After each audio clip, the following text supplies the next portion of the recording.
is, when you listen to the budget debate these days, the central bank has been basically a lot of allegation coming to central bank saying that central bank has contracted the economy and this model is not sustainable, and as a result people are suffering.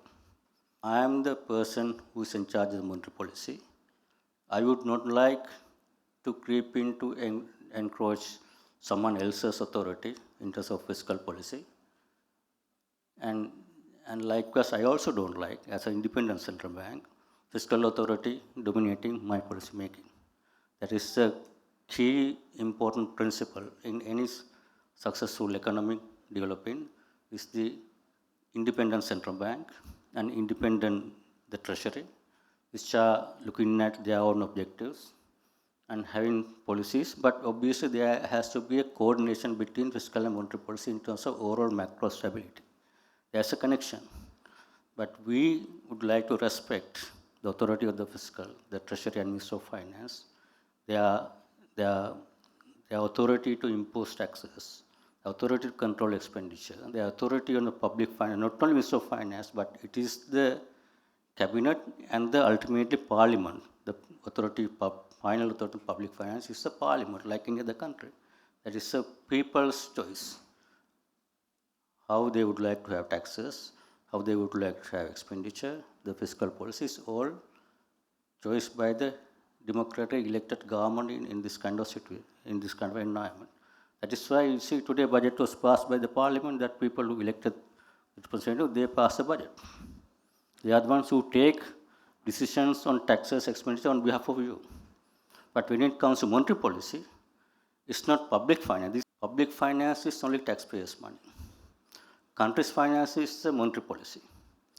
What's the difference between this? That public finance, parliament has the authority only for taxpayers' money and how that is allocated between expenditure and revenue, based on the revenues, and also taking borrowing on behalf of future taxpayers. That's also taxpayers' money.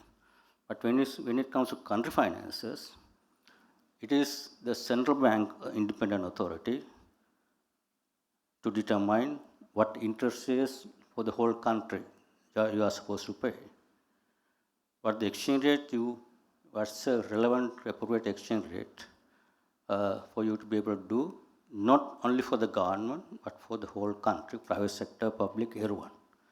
That is why always central bank should be independent, because that cannot be a central bank anymore. They cannot make decisions on a democratic basis or on a popular basis.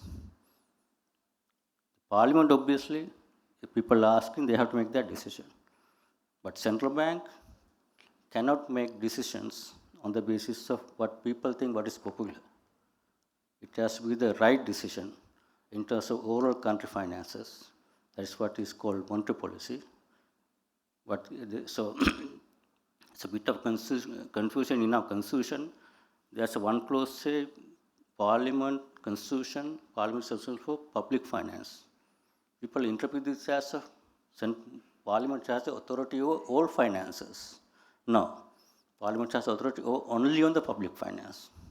Central bank has authority over country's finance in terms of managing reserves, in terms of resetting exchange rates, in terms of managing interest rates, so all these things, and also other part is the financial stability, as I said. So this is the clear demarcation of the duties, and this is why monetary authorities all the world are supposed to be independent, because they shouldn't have a fiscal dominance.